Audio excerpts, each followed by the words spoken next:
through some of that.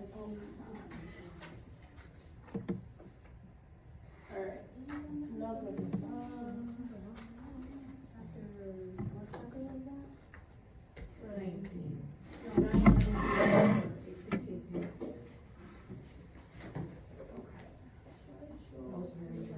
Okay. So with the chapter 19, this is where we're going to start talking about nursing care of the patients with these immune disorders, okay? So there's going to be three categories that we're going to talk about. We're going to talk about hypersensitivity reactions. We're going to talk about autoimmune disorders and immune deficiencies, okay? So what are those things in our body? So the very first thing that we're going to talk about is called hypersensitivity reactions. Now, hypersensitivity reactions, these can be anything from like anaphylaxis. So that croissant looks amazing. I'm sorry. See, woo! The squirrels are turning up there. Okay. So the hypersensitivity, so anaphylaxis. So you go ahead and get an anaphylactic reaction. Okay. Hemolytic transfusion reactions, that's also a hypersensitivity reaction. So that is when you have a blood, you're receiving blood and you have a reaction. Okay, so a blood reaction. Measles, and then a transplant rejection. So when you get a different organ and you start to have those transplant issues, okay? So some disorders of the immune system are going to be rheumatoid arthritis, like we talked about. Ulcerative colitis is another one, and multiple sclerosis, okay? These are just a few of them. There's so many more that are out there, okay? But again, we're not going to bring them all up, but these are just a few of what your book wants me to talk about. And then we talk about immune deficiencies, so we're going to talk about hypergammaglobulinemia, okay? Hypogammaglobulinemia, all right? We're going to talk about that one. I love saying it. And then also AIDS is also another of the immune system, okay? So when we talk about these hypersensitivity reactions, this is injury to the body due to a exaggerated response, okay? So there is there's this presence of this antigen. The antigen is something that the body considers to be foreign, could be some sort of food, medication, dust, or pollen. It's something that we normally should not have a reaction to, but for some odd reason, our body goes ahead and mounts this excessive response to this presence of this specific antigen, okay? And your book goes ahead and classifies them into 4 different types. So there's type 1, type 2, type 3, and type 4. When we look at these, it's really classified on the way that the tissue is injured, okay? So we're going to talk about type 1, type 2, and type 4. You don't technically see a lot of type 3, so that's why I don't bring it up, okay? So in our first, you have this fit in here, okay?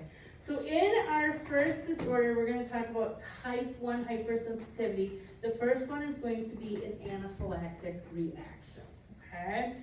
So anaphylaxis is a severe hypersensitivity. Some cause of anaphylaxis could be medications like antibiotics, anticonvulsants, aspirins, foods, nuts, shellfish, wheat, latex, whatever, okay? There's an immediate response that happens within the body. So the person is getting new medication in the hospital, and all of a sudden that nurse, remember that first dose of antibiotic, we have an RN go ahead and watch them just because that risk for anaphylaxis could happen, okay? So it normally happens within seconds to minutes after they're exposed to this. And what's happening is the body, there's this widespread release of histamines and other chemical cascades that cause instant swelling, okay?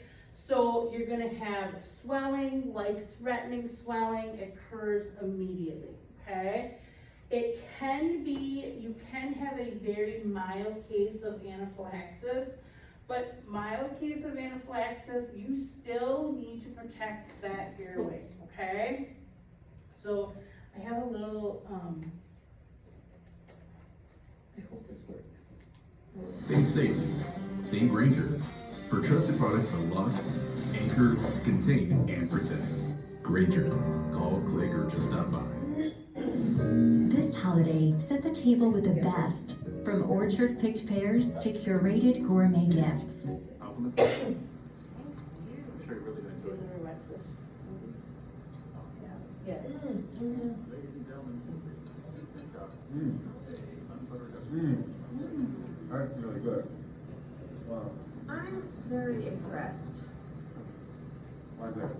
Well, you know, around these two, people usually can't wait to name drop and dish their friends. And here you are being all discreet. Yeah, it's quite endearing. Actually, it is. So, why don't we change the subject? Whoa, whoa, you right? Oh, no, yeah, no, fine. So, Sarah tells me that you're a consultant, Hitch. Yeah, mostly marketing, little advertising, brand management. I have no idea what that means. Yeah, no one does. That's why I get to charge so much. Are you sure you're all right? Yeah, I'm fine. Hey, is it itchy in here, or is it just me? Oh, I know what's happening. No. You think that I'm in a stressful state because I'm trying to make a good impression while also dealing with my commitment issues, trying to avoid all these awkward conversations. No, I think you have food allergies. Oh. Oh, Oh, wow. what? Benadryl? Where's the Benadryl? Aisle 2. Which one's out 2? The one with the big 2 over it. Sarah, I'm fine. You sure it's in out 2? No. Really, it is not that serious. Benadryl. We want A lot of Benadryl. a lot of. What? You're gonna get tabs. Oh!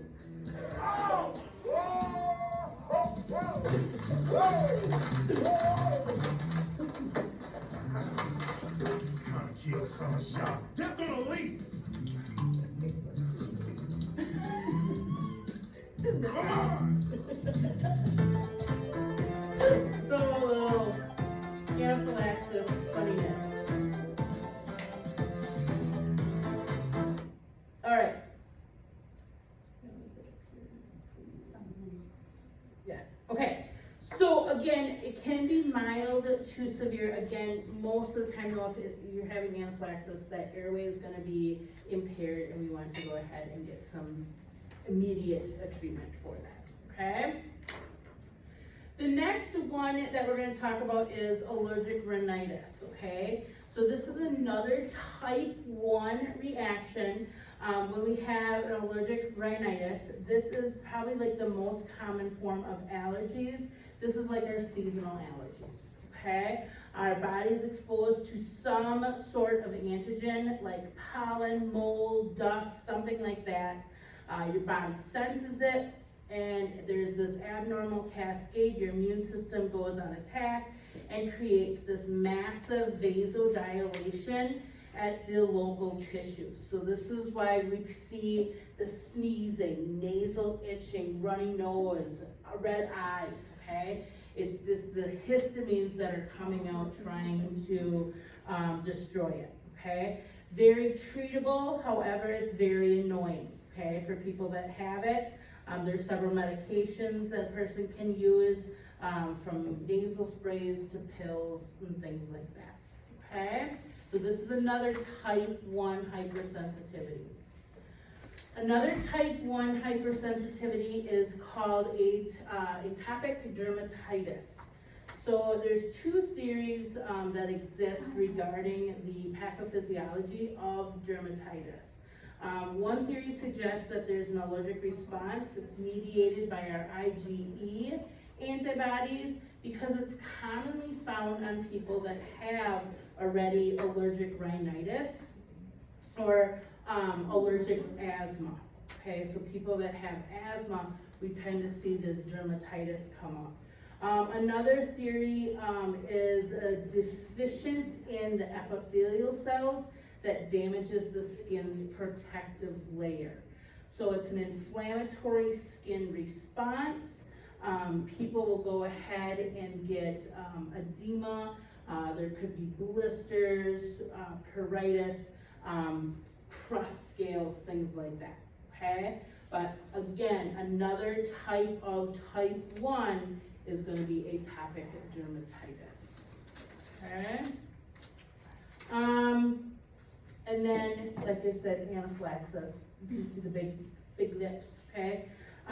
Severe systemic hypersensitivity reaction, high-pitched wheezing you're going to hear on inspiration and expiration. The trachea itself is kind of closing in on each other. You have to look at stridor, okay? So listen for stridor. Remember, that's always a medical emergency. Hypotension, tachycardia, and these people can go into cardiac arrest, okay? Again, this is another type 1 hypersensitivity reaction, okay?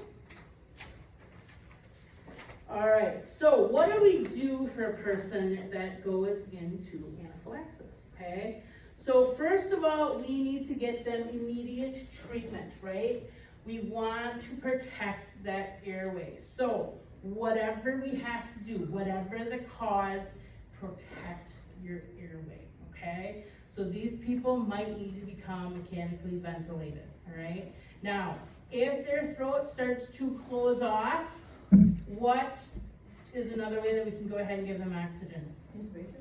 Intubation, but if we are gonna close off, a trach, okay? So everyone saw the heat. I think I showed you that with the trach, with the video of the trach. Yeah. So again, protecting that airway. So these people come on in, we want to go ahead and give them oxygen, however we can get that oxygen in them. Epinephrine, what strength of epinephrine will we use? 1 to 1,000, very, very good.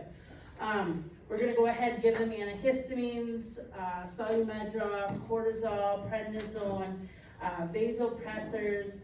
We might even need to mechanically ventilate these individuals, okay? Now the big thing is we wanna make sure that we wanna make sure that they know what they're allergic to, okay? So we don't want these people just going out and being willy-nilly about things and not carrying the correct supplies that they need, okay? I am very bad. I do not carry an EpiPen from bee stings, okay? Should I? Yes. But I feel that I'm close enough, anywhere that I go, that I'm close enough to a hospital, like if something would happen, I'd be okay, okay? That's not the thought process that you wanna have, though. You wanna make sure that you carry it. Now, it's interesting, because I will carry my dog's EpiPen anywhere we go. I have the dog's EpiPen, but I won't even carry my EpiPen. It's crazy, okay? So maintain that airway, emotional support. This is another big thing, you guys, and I know I talked about this in the beginning of the semester.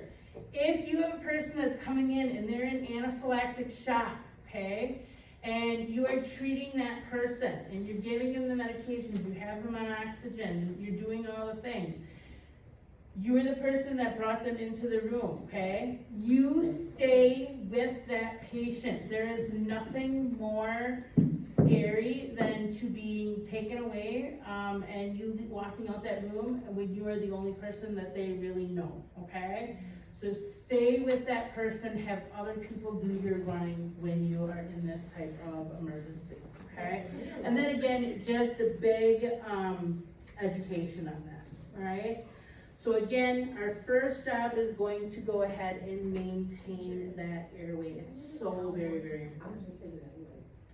All right, this is gonna be the next one. This is another type 1 hypersensitivity disorder, and this is called a Eureka. And Eureka is basically hives, okay? So it's triggered by an antigen, stimulates a reaction of IgE antibodies, which causes the release of mast cells known as histamine. And the cause of hives, there's numerous ways that people can get hives. Medications, foods, cold, local heat, pressure, stress can also cause hives as well. I had a student one semester, this was probably about 5 semesters ago. She walked in on the day of the final and she was covered, legit, head to toe in hives. And she's like, what do you think is wrong? And I was like, I think it's the stress. Like, we need to take you to the nurse's station. So she ended up going and coming back. But literally, I've never seen hives that bad. I was like, it before or after the exam? it was right before the exam. Like, she's like, I woke up like this. I'm like, holy crap, that's bad. So to treat hives, we're gonna use antihistamines. Benadryl works really, really good. Sometimes we need corticosteroids to get it under control. Usually hives are gonna be red, raised in nature. They have wheels or like a round sort of appearance to them. Normally, they're gonna be itchy, and normally they're gonna hang out in moist places. So under your armpits, on your trunk, sometimes on your belly, growing areas, okay? They tend to hang out there, okay? All right. So the other one that we're gonna talk about is angioedema, okay? Now angioedema is another type 1 hypersensitivity disorder. It is actually a form of hives, but it's what is the result of vascular permeability that increases in the submucosal and subcutaneous layers. So in this person, you can see that their tongue is just very, very swollen, okay? So of course you can see, man, airway will probably be a problem here, okay? So the signs and symptoms are going to include localized swelling in the skin, mucosa, the submucosa, due to a vascular leakage, okay? Normally it's going to be painless, however, it can be life-threatening if the upper airway is obstructed. Most commonly is going to affect your face, your eyes, and your lips, okay? So there, in this picture, you can see that there's significant tongue swelling, and in that tongue, there's probably more swelling within that mouth, okay? But that's called angioedema, all right? And there is a medication that can cause angioedema. Do you guys know what it is? What is it? I can see it in your brains. You guys know it. It's a blood pressure medication. ACE inhibitors. Yep, ACE inhibitors can cause angioedema. Okay? Lisinopril. So people that are on lisinopril, yes, they can get angioedema. That is a side effect of the medication. Okay? So that's what it's going to look like. So, type 1 hypersensitivity nursing diagnosis. Again, big things that are going to happen with this is going to be upper airway obstruction, so impaired gas exchange, okay? They're not going to be able to maintain their airway. Anxiety, yeah, if your airway's closing off, absolutely. Risk for impaired skin integrity, that's the hives. And then ineffective self-maintenance, that's your epinephrine, making sure that they carry that pen and things like that. So for angioedema also, for the eyes also swells, that counts? Yes. Yep. All right. How are we doing? Are we doing good yet? Yeah. Okay. All right. So nursing care. Watch that respiratory status. Watch their level of conscious. Stay with the patient. Keep them informed. Do not walk out of that patient's room. All right. You want to make sure that you stay with them. Explain things. You want to avoid them scratching certain things. I just got done watching Friends, and Phoebe and Charlie Sheen, who had the chicken pox, and they taped the oven mitts onto them, and so they wouldn't scratch because they were scratching everything. If you need to scratch, if it's like, oh, I just need to do something, the best thing to do is go ahead and put pressure and rub, okay? You can rub it, and that will hopefully take away that itchiness, but you don't want to just go ahead and scratch. I had this one guy I took care of, he ended up getting, I don't remember what he was allergic to, but man, he literally from like waist down to his legs were just hives and itchy. And he literally scratched himself so hard, he opened his skin. So he ended up having like wounds on his legs because he was scratching so hard. So him, I had to put mitts on, okay, because I didn't want him to go ahead and scratch those areas, okay? Explain the need for medical alert identification, and then discuss methods to avoid that allergy. All right, so in type 2, type 2 hypersensitivity reaction, this involves the destruction of a cell or substance, and an antigen has attached to its cell membrane. So when an antigen marker is sensed as foreign, an antibody attaches to that antigen on the cell membrane, causing that cell to start to lyse or to break down, the destruction of that cell. So when a cell is foreign, like bacteria, this is very beneficial. However, sometimes those antigens on the surface of red blood cells can be sensed as foreign, which results in that red blood cell being destroyed. Okay, so this is going to be our hemolytic transfusion reactions. Okay, so again, kind of like what I explained here, but the patient's immune system is going to sense that surface antigen on those red blood cells of that transfused blood as foreign. And it will then go ahead and start to lyse or disrupt that blood.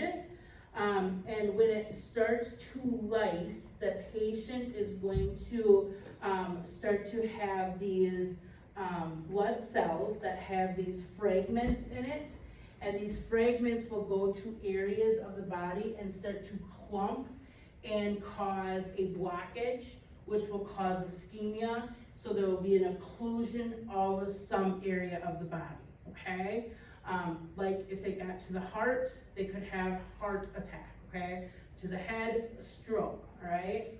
So prevention right now is pretty much the key here, okay?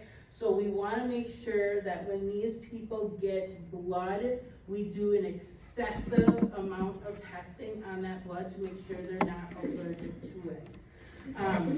These fragments of those red blood cells, they will go ahead and clump together, they occlude and cause certain blockages. So if we give RhoGAM to these individuals, we want to give RhoGAM to the patients, pregnant people, and then careful blood transfusion and administration. So this is why when we are hanging blood to a person that we stay with them for the first 15-20 minutes, okay? Because it's going to happen within that 15-20 minutes of starting that blood, okay? Again, being very careful with that, all right? So what we give to these individuals, we're going to go ahead and give antihistamines, corticosteroids, and we are going to stop that blood and run normal saline, okay? We want to go ahead and dilute everything in that body, so we want to go ahead and run the normal saline, and then we give antihistamines and corticosteroids to stop that from happening, okay? So if it happens, then run normal saline? Run normal saline, yep. We want to go ahead and get normal saline going. So again, we're gonna monitor that transfusion. If a reaction happens, stop the blood immediately, okay? Watch that patient. You are probably gonna be giving some epi, some Benadryl, some cortisol, Solumedrol, prednisone, whatever, okay, to try to help stop, protect that airway. infuse normal saline with new tubing. Don't use that blood tubing, so always have a bag of normal saline ready to go for these individuals, because you want to go ahead and flush that body out with those fragments, okay? And then, if you do have a blood transfusion reaction, in my nursing career, I've only had one. I think I told you guys about it one time. What, with the old lady in the back? Yeah. So I only had one blood transfusion reaction. When that happens, you take the blood, everything, the tubing and everything, you put it in a red bag and you send it down to lab, okay? Then you do extensive testing on that blood, and then they'll come and draw some blood on your patient as well. All right? Okay, the next one we're gonna talk about is type 4. So type 4 hypersensitivity reaction, this is a delayed reaction. This occurs when a T lymphocyte comes in contact with a particular antigen, in which it starts to go ahead and the T cells go ahead and start to put an immune response. So this is a cell-mediated reaction that occurs in response to a contact with certain allergies. So it's due primarily to the T cells with those antigens. It involves the immune complex formation of antigens and antibodies. And normally, again, like I said, it's going to be a delayed reaction, but it can cause necrosis of that area. So what are we gonna do with these people? One of the areas that we're gonna see is contact dermatitis. So this is gonna happen when a substance or chemical comes in contact with the skin. It absorbs and binds with the special skin proteins.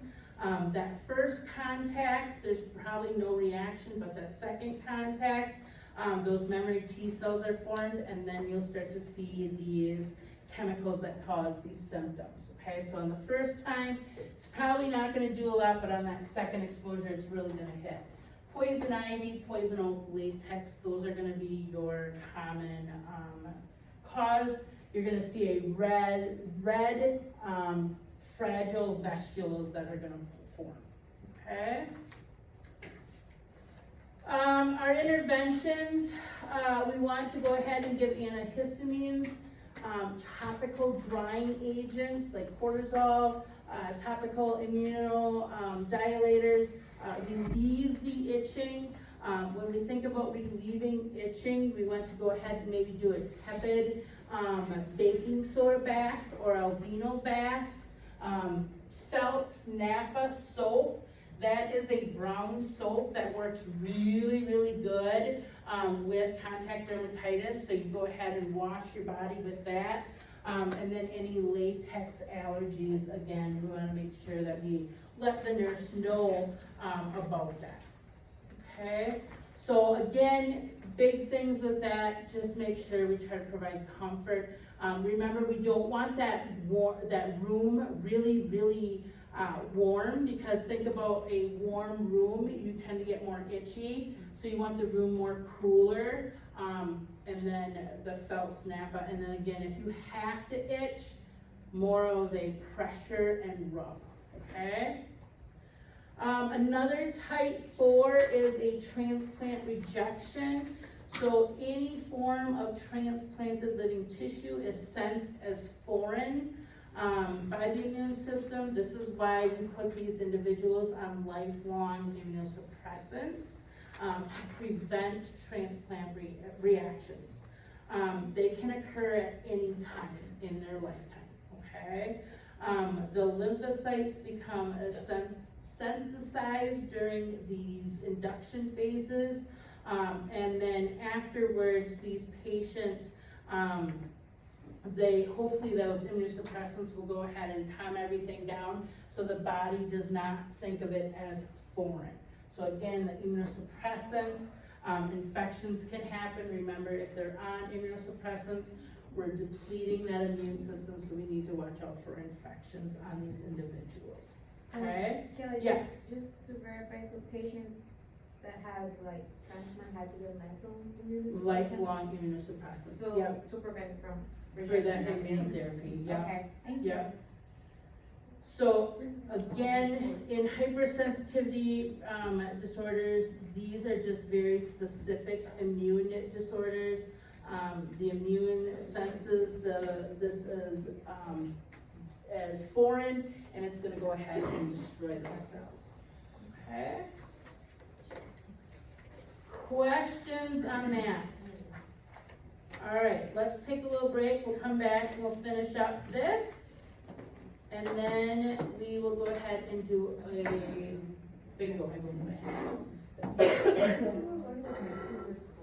All right, and we'll come back, we'll talk about pernicious anemia.